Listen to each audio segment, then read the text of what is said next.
सावरगाळ निरंकाल ह्या जाग्यार पोरू वर्सा आमी हांगासर मिरयां कितली काडलेली ती पळयली, म्हणल्यार मिरयाची लागवड कशी जाता ती.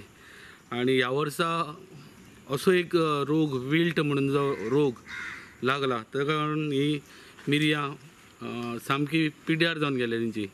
मिरी पीक हें आमकां बऱ्या पडटालें एक सपोर्टीव एक उत्पन्न म्हणून.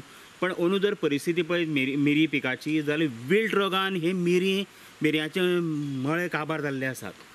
आनी ताजेर जे आमचे नुकसानी जाल्या ती भयानक आसा. पोरू आमकां जवळ जवळ 500 किलो मिरी जाल्लें, 500 किलो.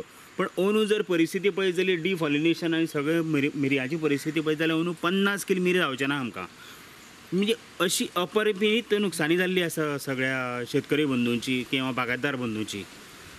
आनी अत्यंत म्हत्वाचें म्हणजे पोरू पयले वर्सा 620 रुपया रेट आशिल्ली मिरयाची, ती अंदू 320 रुपया रेट आसा. इतलें आसून सुद्दां उत्पन्न ना. म्हणजे दोनूय सायडीन आज हो शेतकरी आसा म्हणटा तो अडचणीन आयल्लो आसा.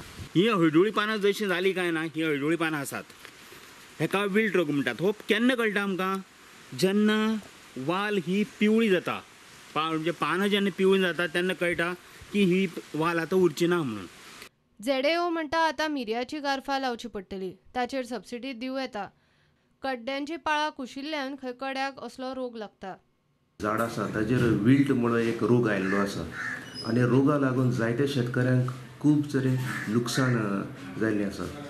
हें लुकसाण टळपा खातीर, लुकसाणाचें कंट्रोल नियंत्रण करपा खातीर आमी शेतकऱ्यांक सांगता की ताका एक ड्रेंचिंग करपा जाय. ताची पाळां जे पळय आसा हो जो पळय रोग जो पळय आसा पाळां कुसून जाता आनी ताका लागून पाळां मदीं एक कॅमिकल एक बोडो मिक्सचर म्हणून तें घालून तेका ड्रेंचिंग करपा जाय. ताका आनीक उपाय आसा. आतां बाजारांत गोवा बागायतदार ताका ग्राफ्टेड पेपर कटींग विकता. हेजे पळय ग्राफ्टेड जे पळय आसा हिपली म्हणून रूट स्टॉक ताजेर ते जाता. आतां हिपली जो पळय रूट स्टॉक आसा ताका पाळां रूट सिस्टम आसा ते स्ट्रॉंग आसता, घट आसता. ते घट आसल्या कारणान हो जो पळय विल्ट हो बावप असो रोग आहा तो ताका लागना, ताका लागपाक पावना आनी सारके 1% एक सारकी कमी प्रमाणान ते जाता.